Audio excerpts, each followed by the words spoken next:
giornata a tutti da Renato Scanu dall'aeroporto di Baracas a Madrid. Siamo in Spagna per raccontare un'altra grande avventura del calcio internazionale dopo tanti altri appuntamenti che abbiamo avuto in Europa. Quest'oggi siamo sbarcati qui in Spagna e domenica notte dallo mitico stadio Santiago Bernabéu commenteremo la partita per quanto riguarda Real Madrid e Real Sociedad con servizi speciali che poi potremo rivedere insieme anche nella trasmissione su Lombardia TV che partirà mercoledì prossimo alle ore 19. Appunto sono il mittente lombardo, voglio ringraziare l'editore, il dottor Roberto Fontana, per l'opportunità che mi ha voluto concedere. Insomma, ci saranno numerosissimi ospiti importanti in studio come ex calciatori ma anche opinionisti sportivi, per cui seguiteci naturalmente perché vorremmo regalare a tutti voi una grande trasmissione sportiva. Grazie anche a Fiorenza Mor per questo appuntamento, sarà presente anche lei nello studio perché è stata sempre davvero molto carina nei miei confronti, quindi voglio mandargli un bacio qui dalla Spagna. Ciao Fiorenza, l'appuntamento a tutti su Lombardia TV, grazie a tutti. Buona serata dallo stadio Santiago Bernabéu di Madrid per quest'altro confronto per quanto riguarda la Liga Spagnola in collegamento diretto con l'Italia, radiostarnews.it. Una buona serata a tutti, naturalmente in questo stadio strepitoso dove l'Italia nel 1982 vinse la Coppa del Mondo. Ebbene, sono con grande emozione, sono qui in tribuna per commentare questa partita del campionato spagnolo. Real Madrid, Real Sociedad, una grande partita con il Real Madrid certamente favoritissimo in questo confronto, deve cercare la formazione di Zinedine Zidane di conservare il risultato. Ovviamente finora ha dimostrato di poter competere contro tutte le altre formazioni, prima in classifica. Vedremo se questa sera ovviamente riuscirà ad ottenere un'altra vittoria. Facciamo questo primo collegamento cedendo la linea alla regia, poi torniamo nuovamente qui dalla Bernabéu. Linea a te regia.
Nuovamente collegati qui col Santiago Bernabéu, un caro saluto a tutti voi cari amici all'ascolto di radiostarnews.it, ovviamente anche Lombardia TV. Ricordo la trasmissione che partirà dalla settimana prossima con il sottoscritto in studio insieme coadiuvato da personaggi del mondo sportivo e dello spettacolo, quindi seguiteci sull'emittente lombarda. Voglio salutare pubblicamente ovviamente l'editore Roberto Fontana che mi dà questa grossa opportunità. Il calcio internazionale in tutta Europa, On the Road of Europe, a cura di Renato Scano in collaborazione con la redazione sportiva. Siamo in grado adesso di darvi le probabili informazioni quando ormai mancano pochi minuti all'inizio di questa partita del campionato della Liga Spagnola tra Real Madrid e il Real Sociedad. Madrid dovrebbe già scendere in campo con Keylor, Danilo, Varane, Sergio Ramos e Nacho, ancora Casemiro, Toni Kroos e Kovacic, quindi Lucas, Benzema e Ronaldo. L'allenatore, ricordiamo, è Zinedine Zidane. Dalla parte opposta il Real Sociedad col 4-3-3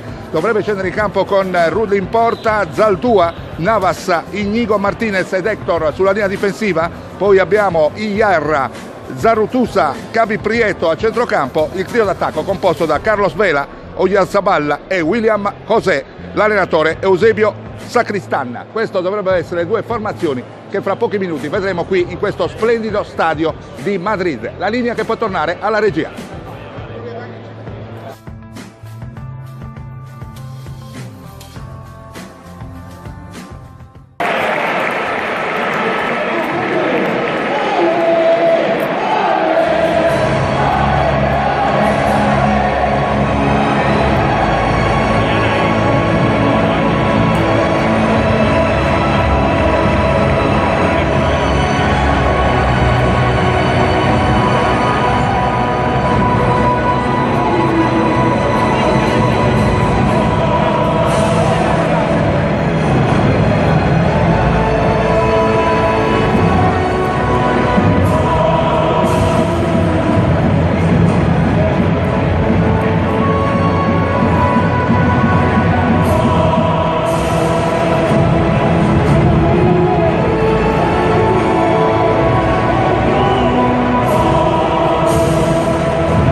dimostrato in questa circostanza con un'azione personale repentina in contropiede con Kovacic, che si è presentato tutto solo davanti a Roma, lo ha battuto con un diagonale precisissimo, nulla da fare per l'estremo difensore del Real Sociedad. 1-0 per la formazione di casa. Ci avviciniamo alla 40 minuto, lanci davanti da parte di Casemiro, mi pareva, insomma, in questa circostanza, il pallone è stato nuovamente intercettato dai giocatori del Real Sociedad, che a loro volta cercano di imbastire questa nuova azione offensiva. Siamo al 40esimo, mi fanno sentire Madrid, come potete sentire nel sottofondo, le bandiere sulla mia destra che svengono, bandiere spagnole ma anche del Madrid che svengono chiaramente qui vicino alla mia postazione. Ancora siamo in un teatro, devo dirti la verità Alberto, siamo in un teatro davvero stratosferico, 5 conto addirittura 5 anelli Alberto, ma si vede perfettamente.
in una gara che è stata davvero eccezionale. Grazie a tutti voi per la cortese attenzione. Da Madrid è veramente tutto, dalla Spagna a tutti voi, da Real Toscano la più cordiale buonanotte, linea allo studio.